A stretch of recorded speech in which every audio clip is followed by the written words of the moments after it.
Assalamualaikum warahmatullahi wabarakatuh. Waalaikumsalam warahmatullahi Habib, wabarakatuh. gimana, sehat? Alhamdulillah. Pak Ahmad juga sehat ya? Sehat, Alhamdulillah. Alhamdulillah. Siap Ustaz. Nih, sore hari ini pembahasannya adalah tentang bab syirik besar ya Ustaz ya? Iya, syirik besar. Syirik besar, syirik akbar. Nah, urgensi dari bab ini nih, syirik akbar dan juga kaitannya atau dari definisi nanti Ustaz ya, kemudian efek ya terhadap ibadah dan kehidupan kita tuh bagaimana tuh Ustaz? Pertama kita ngomongin berarti dari urgensi atau definisi? Definisi nih? dulu deh, Definisi biar kita paham dulu nih. Dalam sebuah hadis kan Rasulullah SAW pernah bersabda, tahukah engkau tentang dosa yang paling besar? Kata Rasulullah kan. Kemudian Rasulullah SAW pun menjelaskan, anta ja'ala lillahi niddan wa huwa khalaqak. Engkau menjadikan tandingan bagi Allah Subhanahu wa taala di dalam peribadatan tentunya ya. Dalam keadaan Allah sudah menciptakanmu. Allah sudah menciptakanmu tapi engkau malah menyembah yang lainnya. Atau menyembah yang lain bersama dengan menyembah Allah Subhanahu wa taala kan. Jadi ada dua pilihan. Iya. Bisa jadi dia murni menyembah yang lain. Nah, bisa jadi juga dia menyembah Allah juga tetapi juga menyembah yang lain. Dalam peribadahan Iya, dalam peribadatan. Jadi ini kan bisa jadi banyak hal nih. Kenapa dia menyembah yang lain juga? Mungkin karena dia nganggap itu mendekatkan dia kepada Allah Subhanahu wa taala gitu, atau hal-hal lainnya lah yang dia anggap juga berpengaruh berarti kan. Selain Allah gitu. Efeknya kalau kita melakukan hal tersebut apa tuh, Ustaz? Efeknya itu ya pertama pastinya kita keluar dari agama Islam ya.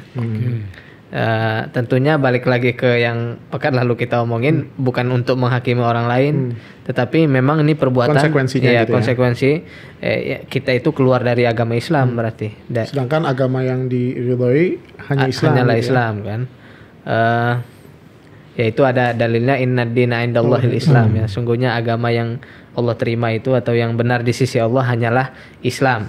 Cuman kan Ustaz, banyak gitu ya pemikiran-pemikiran dari sebagian kita gitu, bahwa semua ajaran itu baik, semua ajaran itu baik. Konsekuensinya ya harusnya nggak begitu dong, kan baik-baik aja gitu. Iya. Kalau dia bilang semua ajaran itu baik, baik dari segi mananya dulu nih? Yang penting kan agama itu mengajarkan nilai-nilai yang baik gitu. Adapun ketuhanan sifatnya kan pribadi. Nah, jadi kalau kata Dr. Zakir Naik ya, kita bisa nggak ngomongin Dr. Zakir Naik? Boleh. Jadi referensi ya. Ya kan beliau kan jago dalam urusan keagamaan kan. Salah satu dai juga. Ya kan. Jadi katanya kalau misalkan kita itu ujian di jurusan matematika, kita lulus semua hal tapi di matematika nggak lulus, ya nggak lulus berarti. Sedangkan kita ngambil di jurusan matematika gitu, itu hanya kiasan aja. Ya mungkin agama lain itu juga memerintahkan kita untuk bersedekah mungkin, untuk supaya jangan mencuri. Saya rasa nggak ada agama yang memerintahkan untuk mencuri kan, kecuali agama yang udah dirubah-rubah, gitu kan. Boleh mencuri kepada kaum lain, boleh mengambil itu kan sekarang pemikiran Khawarij ya, seperti seperti yang ada di Timur Tengah sekarang. Mereka menganggap bahwasanya orang Islam itu boleh diambil hartanya di Palestina. Anda takut ini kalau ngomong Palestina nanti Instagram ya pokoknya di Timur Tengah kan, nanti dipotong aja. Di Timur Tengah itu kan kenapa mereka begitu jahatnya kepada orang Islam? Karena mereka itu menganggap bahwasanya itu hak mereka dan boleh untuk mengambilnya gitu kan. Itu karena mereka itu salah memahami ajaran Nabi Musa. Kalau ajaran Nabi Musa yang sebenarnya nggak mungkin kan mengajarkan hal yang jahat seperti itu. Jadi semua ajaran agama itu mungkin ada mengajarkan kebaikan, tetapi inti dari segala kebaikan itu adalah mentauhidkan Allah Subhanahu wa taala. Mengesahkan Allah. Iya, mengesahkan Allah Subhanahu wa taala, menyembah hanya kepada Allah Subhanahu wa taala dan mengikuti Rasulullah sallallahu alaihi wasallam dalam hal peribadatan. Kalau dalam hal muamalah berpakaian. Iya, gitu. itu bebas saja selama Mengikuti urfnya ya. ya, selama dalam batasan-batasan Syariat. gitu kan.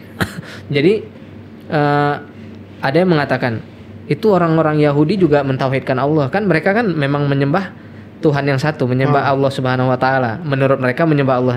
Tapi mereka kosong di dalam yang lainnya, yaitu mereka tidak percaya kepada Rasulullah sallallahu alaihi wasallam kan. Jadi kalau Nasrani kan jelas mereka itu tidak mengesahkan Allah Subhanahu wa taala kan. Iya, betul. Menyekutukan Allah dengan yang lain gitu kan. Mereka menganggap ada Tuhan-Tuhan yang lain. Ada Tuhan-Tuhan yang lain. Kalau Yahudi, mereka menganggap bahwasanya bahkan mereka itu menganggap Tuhan mereka itu sama dengan kaum muslimin, gitu. Tapi mereka kan bedanya di dalam kepercayaan kepada Nabi terakhir. Percaya apa enggak? Kalau kita kan percaya. Juga agama Yahudi itu ada kecintaan terhadap sapi ya? Iya dulu ya? pernah kejadian lah orang Uzair ya? Orang yang tersesat di kalangan mereka, Samiri. Oh, Samiri. Iya. Samiri yang menyembah anak sapi. Tapi kan kemudian setelah datang Nabi Musa mereka bertobat gitu ya? kan. Dimarahin lah sama Nabi Musa sampai Nabi Musa marah kepada Harun. Tapi Harun mengatakan, ya saya udah ngasih tahu, cuman merekanya aja yang begitu gitu. Iya. Walhasil kalau seandainya ajaran itu baik, tapi tidak mengesahkan Allah, tidak mentauhidkan Allah, di sisi ini jadi percuma gitu ya, dalam pandangan Islam tentunya ya kan. Jadi percuma karena memang inti dari segala sesuatu itu adalah tauhid. Jadi Syekh Shalih Fauzan itu mengatakan dakwah itu intinya adalah tauhid.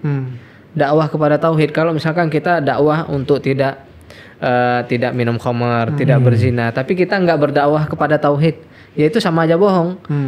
Banyak kan orang yang baik bersedekah, betul. ini itu, tapi dia tidak mentauhidkan Allah, syirik gitu kan.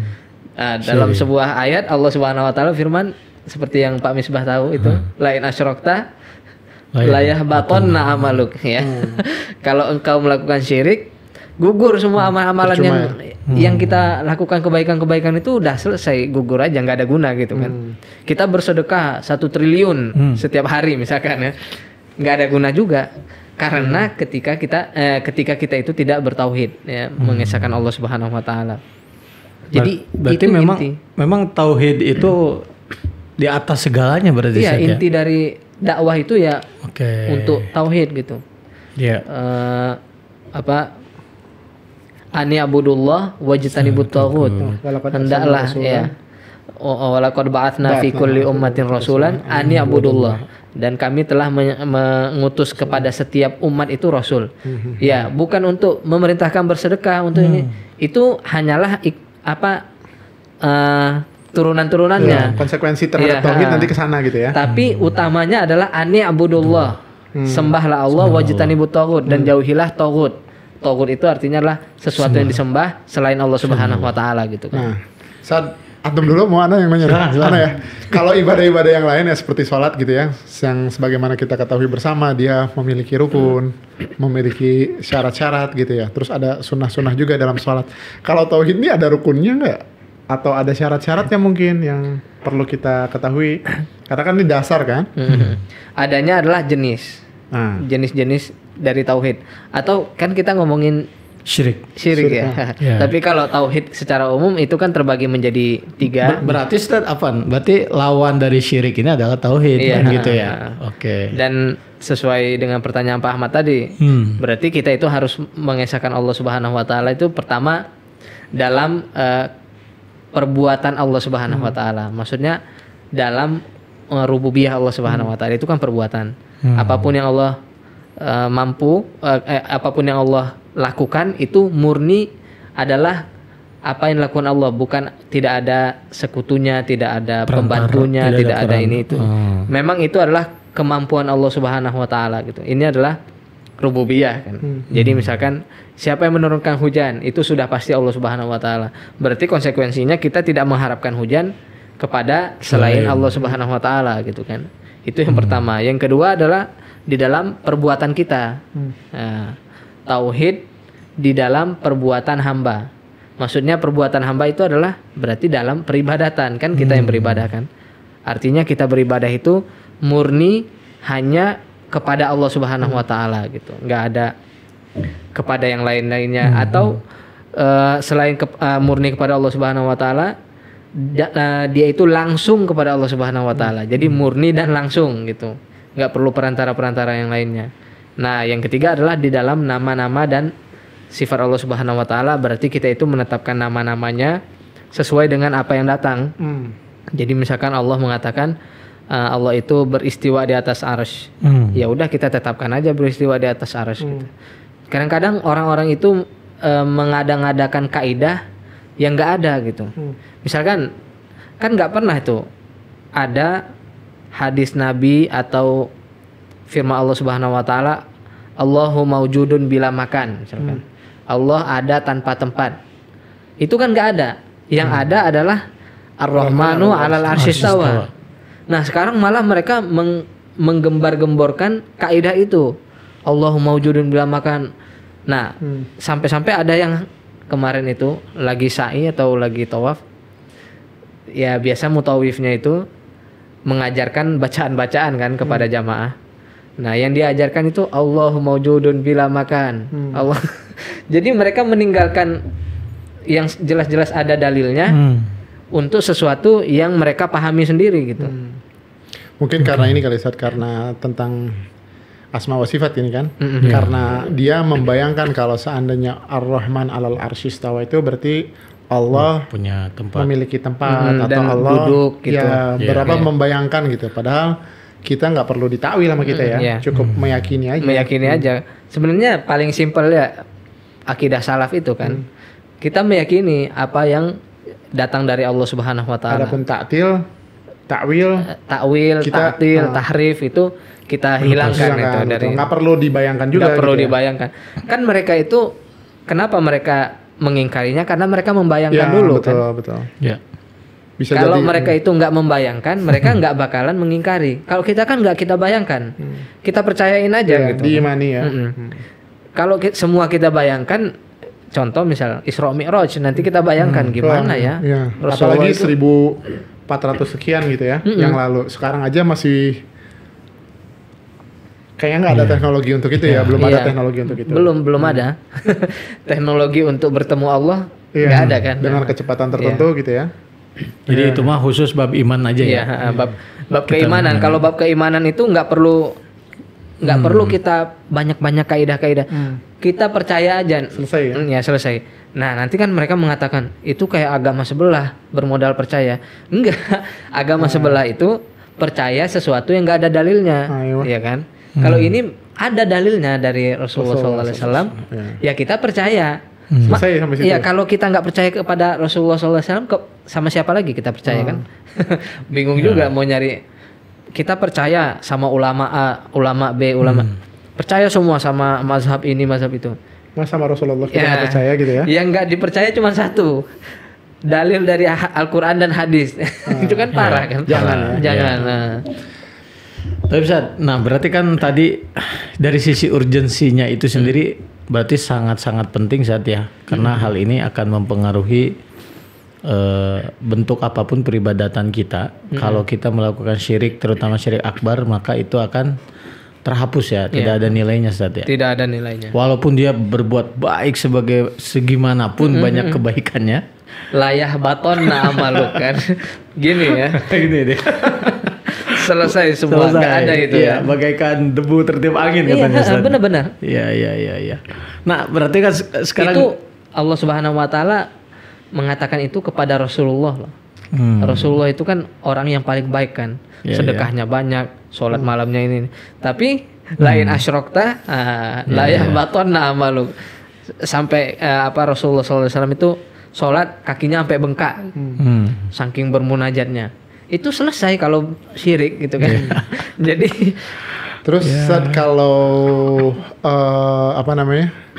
di antara kita gitu ya, di antara saudara-saudara kita, kalau seandainya ada yang berbeda keyakinan gitu, apa tuh yang harus kita lakukan tuh Ustaz? Pertama kita tunjukkan dulu akhlak yang baik gitu. Jadi kan karena orang Islam itu orang non Islam itu dia itu tidak melihat ke Al-Quran kita, tapi dia melihat kepada kita dulu kan. Kalau kita baik, ini apalagi nih ya, kalau misalkan yang beda agama itu orang tua, Keluarga ya. keluarga kan. Nah kita berbakti kepada mereka kan. Allah Subhanahu Wa Taala nggak melarang dari berbakti kepada orang tua yang non Islam, yang kafir. Nah kemudian setelah itu baru kita mulai ajarkan Perlahan ya. perlahan. Ya mungkin kalau kita yang ngomong mereka nggak percaya, kita kasih buku, gitu. Kita kasih buku. Nah, atau misalkan dia ini adalah seorang yang Islam tapi suka melakukan kesyirikan.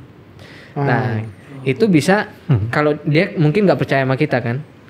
Ya, siapa sih ente belajar di mana? Baru kemarin sore gitu ya.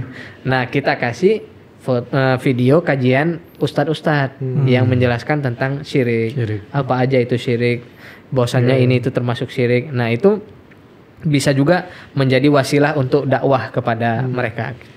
Tapi Ustaz, di Indonesia terutama kita ini kan penuh dengan budaya nih, budaya, kultur, tempat, macam-macam nih Ustaz. Nah kadang ada nilai-nilai budaya atau kultur tertentu yang sebetulnya nyerempet-nyerempet ke kesyirikan tuh Ustaz. Nah di sisi lain ini budaya, sementara kita punya ajaran Islam bahwa ini kita khawatir terhadap kesyirikan. Kita punya nilai atau rambu-rambu tentang tauhid gitu Ustaz. Nah, sikap kita untuk menghadapi dan menyikapi budaya-budaya ini itu bagaimana Ustaz? Jadi budaya itu kan sesuatu yang berkaitan dengan dunia. Di akhirat nggak ada lagi budaya. Kita nggak membawa budaya. Sedangkan keyakinan agama itu adalah sesuatu yang berkaitan dengan agama, dengan akhirat. Dia akan kekal. Nah, kita coba pikir aja sendiri, mana yang lebih kita dahulukan, kebaikan untuk dunia atau kebaikan untuk akhirat gitu. Kadang-kadang orang demi budayanya rela untuk mengorbankan keislamannya. Misalkan dia itu ada budaya sedekah ke laut gitu, ke bumi, ke gunung sedekah gitu. ini kan. Sesajen, memberikan sesajen. Itu kan nggak boleh. Itu bertentangan dengan tauhid.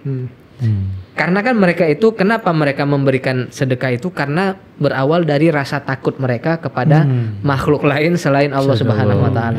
Kalau memang mereka itu takutnya hanya kepada Allah Subhanahu Wa Taala, ya mereka sedekah sesuai dengan ajaran Islam yang udah diajarkan. Atau enggak berkurban. Kapan? Ini kan termasuk kurban, mungkin dia ada hewan-hewan tertentu, biasanya kepala-kepala tertentu gitu ya yang di. Iya, berkurban atau adzabahu li ghairillah. Ini kan termasuk dari kesyirikan kepada Allah Subhanahu Wa Taala. Tapi kan baik, Sad. Nah, itu dia tuh. Ya kan hasil dagingnya bisa kita kita bisa sedekahkan, kepalanya untuk sajen. Untuk misalnya laut atau untuk gunung atau untuk sawah gitu. Ya, korupsi juga baik kalau untuk sedekah kan. Jadi nggak semua yang baik itu baik ini tergantung timbangan ya. Timbangannya apa gitu biar lebih mungkin juga konsep tidak semua yang baik itu benar mungkin gitu saja ya. Iya. Kalau dalam timbangan tauhid. Baik menurut siapa dulu? Oke. Iya kan? Menurut siapa itu baik? Kalau baiknya itu menurut agama, itulah yang baik sebenarnya baik.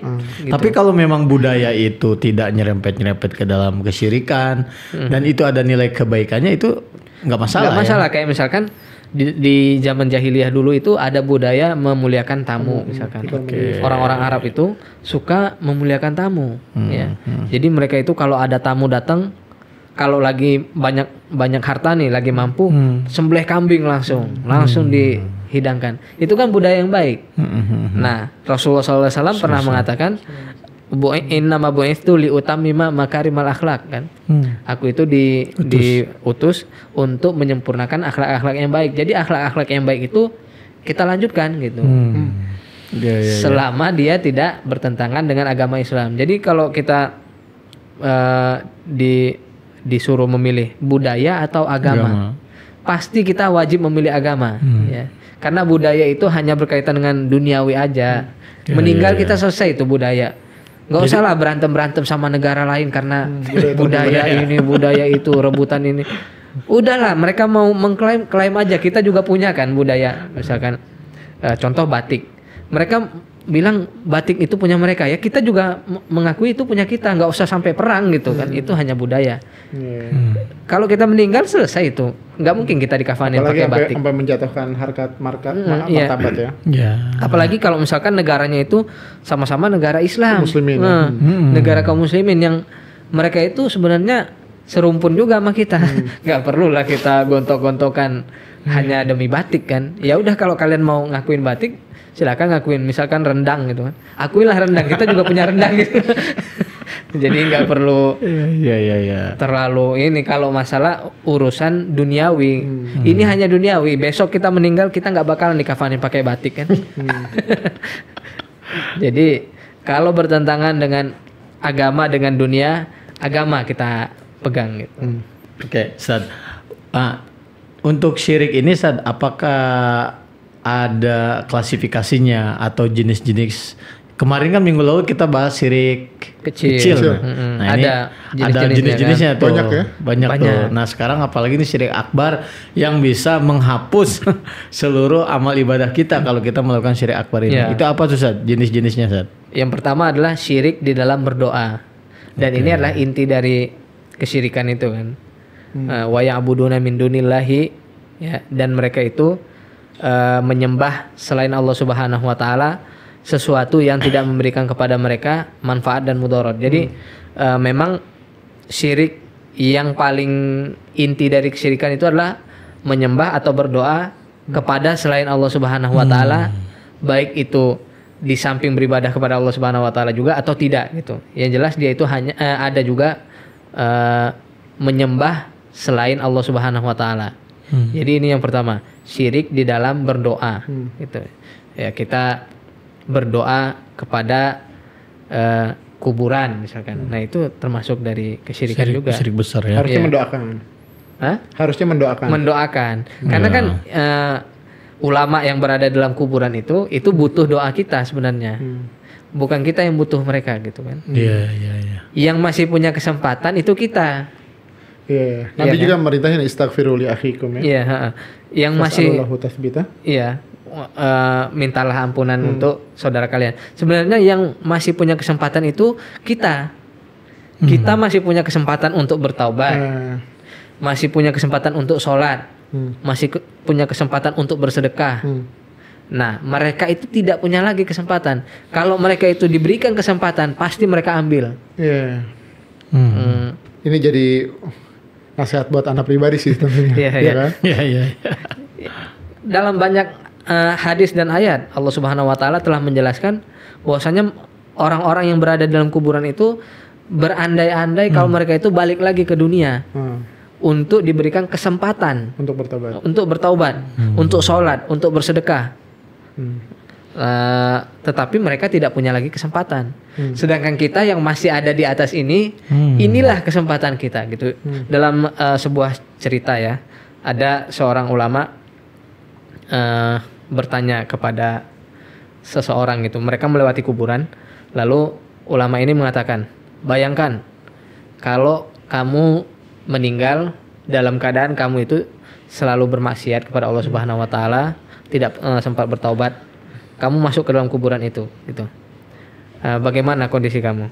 Nah, kemudian ulama itu orang itu mengatakan, ya paling saya akan berangan-angan untuk hidup lagi. Nah, kemudian ulama itu mengatakan, kamu sekarang sedang hidup di dalam angan-anganmu itu gitu. Sedang berada dalam angan-anganmu gitu. Iya. Jadi sebelum itu tuh terlambat, ya kita bertaubat dulu. Nah, ini juga maksudnya adalah ulama-ulama atau orang-orang yang ada dalam kuburan itu, yang mereka itu tidak maksum kecuali Rasulullah SAW dan para nabi dan sahabat yang sudah dijanjikan masuk surga, itu insya Allah aman mereka. Selain itu, siapapun dia, ya itu adalah orang-orang yang berangan-angan untuk bisa lagi beribadah kepada Allah Subhanahu wa taala. Dia meminta kesempatan untuk hidup kembali ya. Iya, untuk beribadah. Sementara kita yang dikasih kesempatan meminta kepada yang mati gitu. Nah, itulah dia. Begitu ya. Kadang-kadang tidak bertauhid itu menyebabkan logika kita itu Akal sehat kontradiksi kita mati, Ustaz. Akal sehat itu mati gitu ya. Ya. Sebenarnya yang butuh itu mereka, doa kita, bukan kita yang butuh kepada mereka. Iya. Itu berarti yang pertama syirik tentang doa ya, Ustaz? Iya, tentang doa. Yang kedua adalah syirik di dalam sifat Allah Subhanahu wa taala. Di antara sifat-sifat Allah itu adalah mengetahui hal yang gaib. Oke. Nah, kalau kita itu meyakini bahwasanya ada orang yang mengetahui hal yang gaib, berarti itu adalah kesyirikan. Karena mengetahui hal yang gaib itu hanya murni milik Allah Subhanahu wa taala. Bahkan Rasulullah SAW itu tidak tahu hal yang gaib kecuali yang diberitahukan oleh Allah Subhanahu wa taala. Namanya banyak lagi nih pelakunya nih. Iya, makanya. Hah? Orang pinter. Iya. Iya. Kenapa dinamakan orang pintar? Karena yang datang kepada dia Malu ya? orang bodoh. Kurang pinter. Iya, kurang pintar kan. Iya. Makanya dia dinamakan dengan orang pintar. Terhadap yang kurang gitu. Iya. Yang lucunya gini, misalkan dia orang-orang pintar ini jualan kan, jualan penglaris katanya. Iya. Biasanya di Facebook atau di apa, jual penglaris, jual BU katanya. BU ya, butuh uang gitu uang. kan. Dijual cepat penglaris 7 turunan ini. Kalau memang itu penglaris ngapain dia? Mending dia itu Ngapain jual betul? Iya. Sebenarnya untuk dirinya. iya, mending untuk dia buka usaha bakso pakai penglaris itu kan. Iya, Ustaz. Kaya raya dia. Iya. Karena juga jadi mikir, Ustaz, pelet katanya gitu ya. Istrinya kenapa nggak cantik? Emang udah lihat istrinya? Tapi bab sihir nih ada. Bab sihir nih memang ada. Lewat Iya. buhul-buhul gitu ya. Iya. Kalau bab rizki sih minta maaf deh gitu ya. Sama Iya. sekali nggak ada hak gitu. Nggak Iya. bakalan ada jin yang bisa membuat kita kaya. Sahih, Iya. itu maksudnya. Beneran. Iya. Jadi misalkan persaingan di kampung-kampung, persaingan Betul. toko, masing-masing itu pergi ke Gunung Kawi, ke gunung ini, memberikan sesajen. Sedangkan orang-orang kaya di barat sana yang jualannya franchise-nya banyak, mana pernah pakai begitu-begituan gitu. Mereka memakai strategi dagang, memang seperti itu kan berdagang. Iya. Bab ikhtiarnya ya. Bukan kita itu meminta kepada hal-hal yang nggak masuk akal. Jadi kita itu misalkan berusaha sambil berdoa kepada Allah Subhanahu wa taala Bertawakal ya. Ya. Doanya hanya kepada yang satu aja gitu. Nggak perlu kepada yang lain-lain. Dan nggak perlu ke orang pintar gitu ya. Orang yang dianggap pintar. Nggak perlu. ya? Sama sekali nggak perlu. Cuman Iya. saat ada ini nih, misalnya di satu kejadian ada yang tanda kutip hasut sama dia terus dihalangi dengan benda-benda tertentu, tuh kayak gimana tuh, Sat?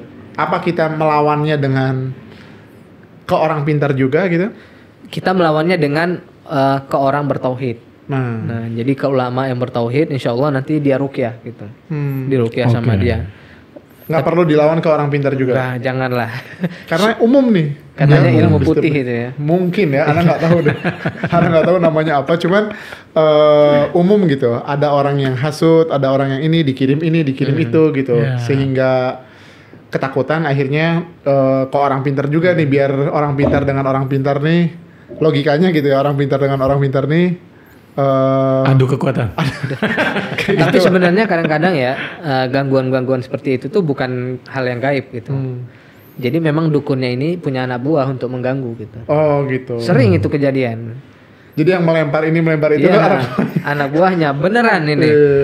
Coba kalau kita buka di YouTube ya, buka misalkan YouTube pesulap merah.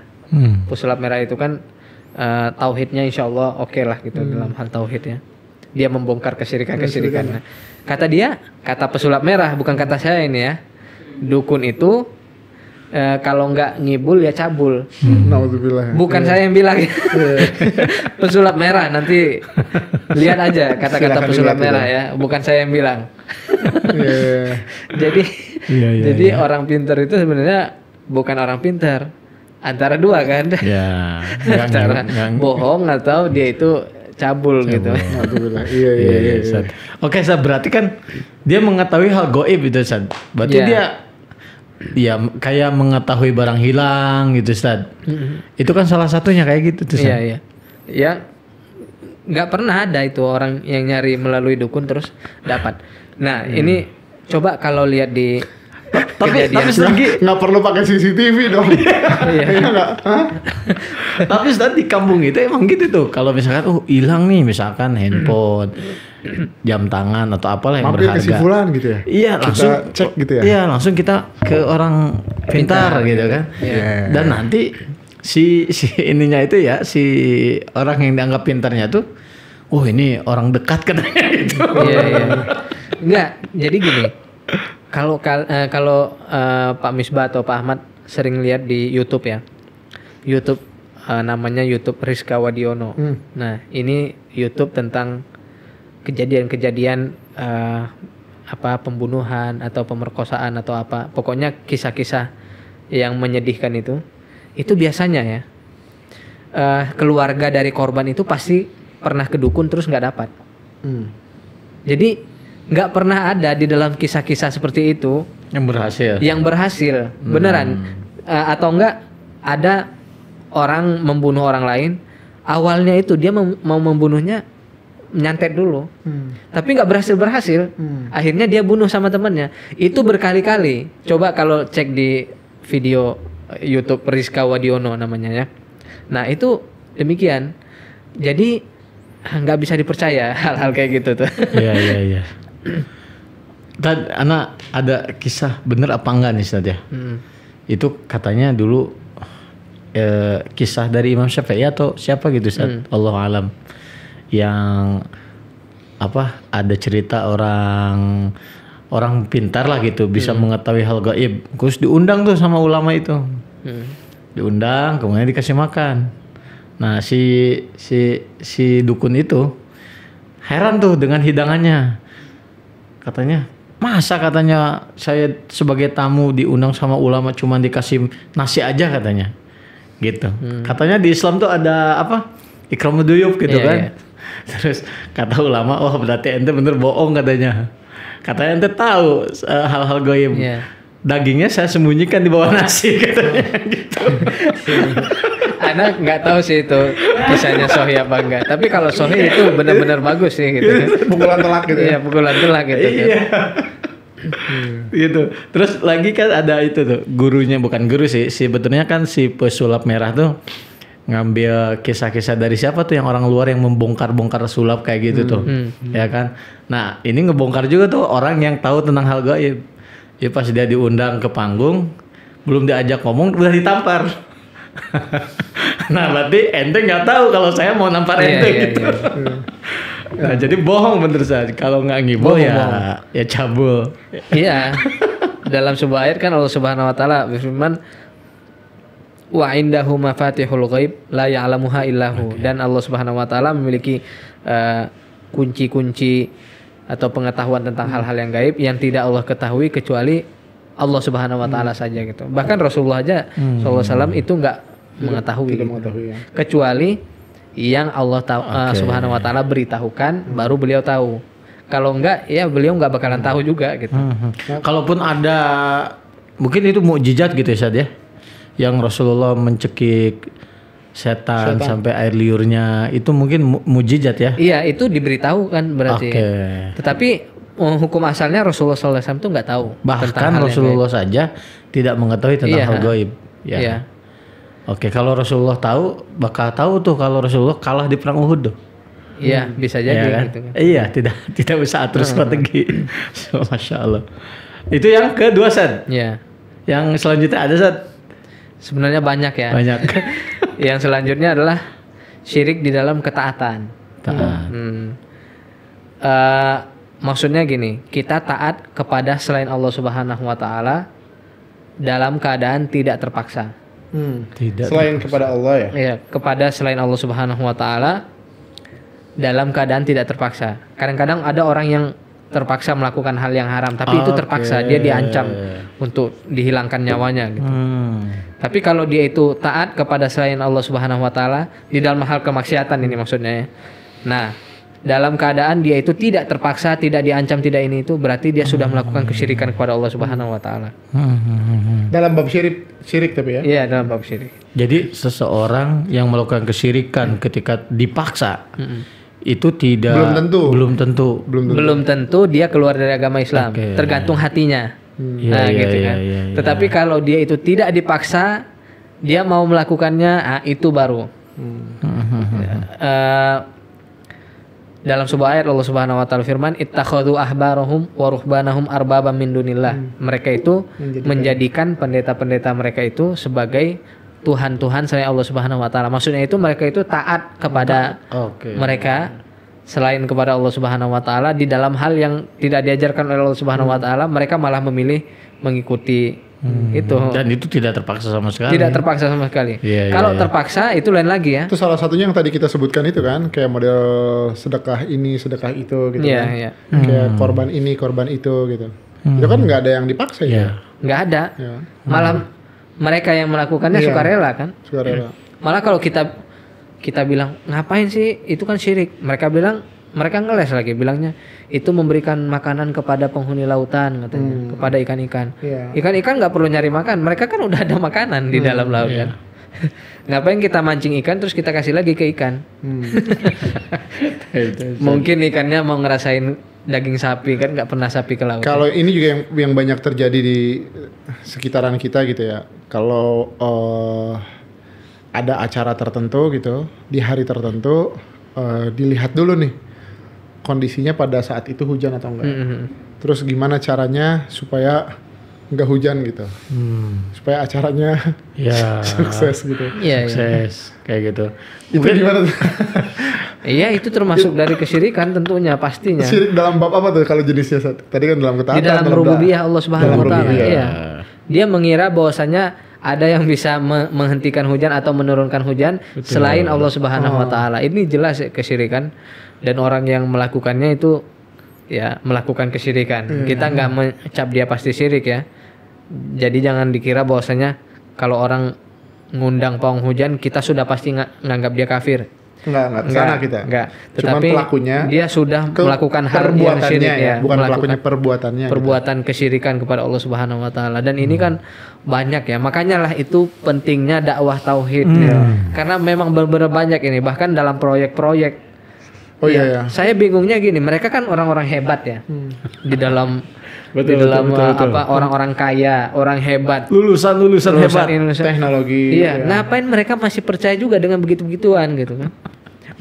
Kadang mau ngecor jalan itu ngundang dulu pawang hujan, atau mau bikin ngecor gedung besar itu.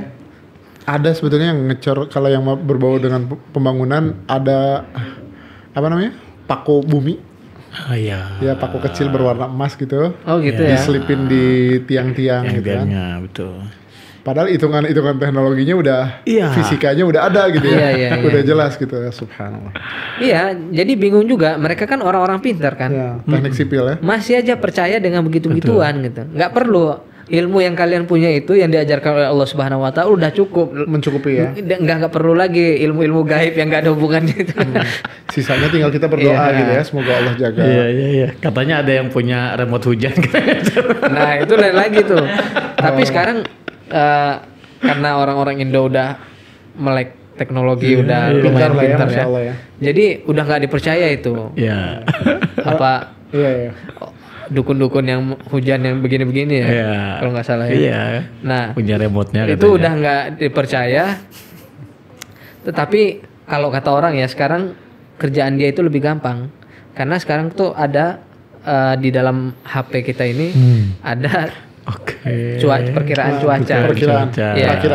Perkiraan cuaca yang itu tuh bukan berasal dari hal gaib, tapi memang dari tanda-tanda gitu kan. Iya. Seperti yang udah kita sebutin di pekan lalu. Ya betul.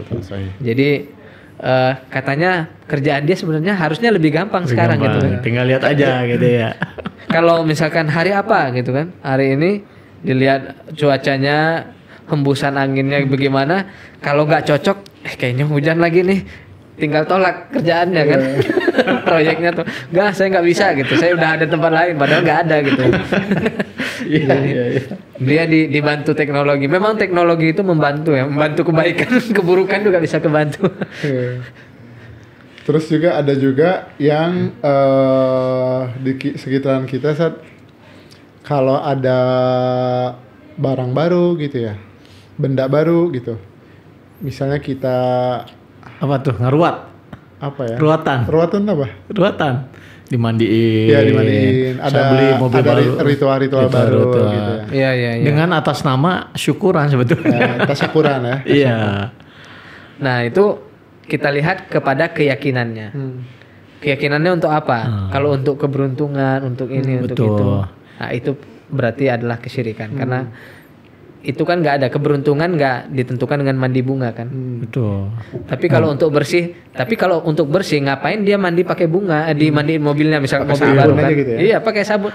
Bawa ke car wash aja udah selesai itu bersih semua. Ditambah detailing kan, sampai ke pojok-pojok udah Kinclong, hilang itunya tuh debu-debunya kan. Iya. Jadi nggak perlu pakai. Subhanallah nih, di kita banyak banget ya. Banyak, Pak. Semua bisa dijadikan syirik kalau di kita gitu. Jadi Makanya ada yang bilang ulama Saudi ketika membuka bab syirik dan bab ruqyah untuk Indonesia tuh banyak babnya. iya pasti. Kalau orang otaknya lancar kan semua bisa dijadikan bisnis, bisa dijadikan jualan. Kalau ini enggak, semua dijadikan syirik gitu. Ada aja peluang untuk kesyirikan. Ada juga ini Ustaz, kalau ini juga bab tasyakuran sih. Kayak misalnya nyembeli hewan yang berwarna hitam, dicari-cari ini. Kan ini kisah-kisah yang kita sering dengar gitu di keluarga kita. Ya itu kembali lagi kepada keyakinannya gitu. Keyakinannya Kalau kita belajar tauhid, insya Allah bab syirik ini kita mengetahui gitu ya. mengetahui insya Allah. Minimal hati kita kok kayak nggak, Iya. kok kayaknya nggak bener gitu. Walaupun Iya, kita nggak paham gitu dalilnya Iya. apa gitu. Kok kayaknya ada yang aneh gitu, ya kan? Kok kita kenapa jadi berkorban bukan kepada selain Allah gitu. Itulah pentingnya berdakwah tauhid ya. Tauhid ya. Jadi waktu itu kan pernah juga kita singgung tuh. Di kampung-kampung kan ulama itu ada, tetapi dakwahnya bukan kepada tauhid. Kepada cara bersuci, cara begitu-gitu. Itu penting aja, itu penting juga gitu. Tapi yang lebih penting lagi di atas segala hal itu adalah untuk mengesahkan Allah Subhanahu wa taala di dalam seluruh peribadatan, dalam seluruh perilaku kita itu jangan sampai berlandaskan keyakinan-keyakinan bahwasanya ini bisa sial, bisa ini, bisa itu. Itu kan banyak banget kejadian seperti itu yang mana kita akan selalu berdakwah kepada tauhid insyaallah ya. Amin. Dan resikonya gede kayaknya, Zat. Berdakwah kepada Tauhid ini. Itu, Zat. Ya itulah kalau ustadz-ustadz yang isi kajiannya tauhid kurang laku. Ya. Bisa dibilang kalau tentang cinta, aduh, buka di ballroom, di hotel, ludes itu semua. Iya. Tapi nggak ada tentang tauhid sayangnya gitu. Cobalah bagi ustadz-ustadz yang jamaahnya banyak, coba mulai masukkan pesan-pesan tauhid kepada Allah Subhanahu wa taala. Bukan pesan tentang cara menyembuhkan luka hati aja gitu kan. Luka hati. Betul. Jangan ngebahas tentang diduain sama pacar coba. pacar sama pasangan ini Allah diduain gimana ini kan gitu, kan. Ustaz ya. Ada yang kesana ya? Ada. Obrolannya. Iya. Datang kajiannya sama pacar soalnya.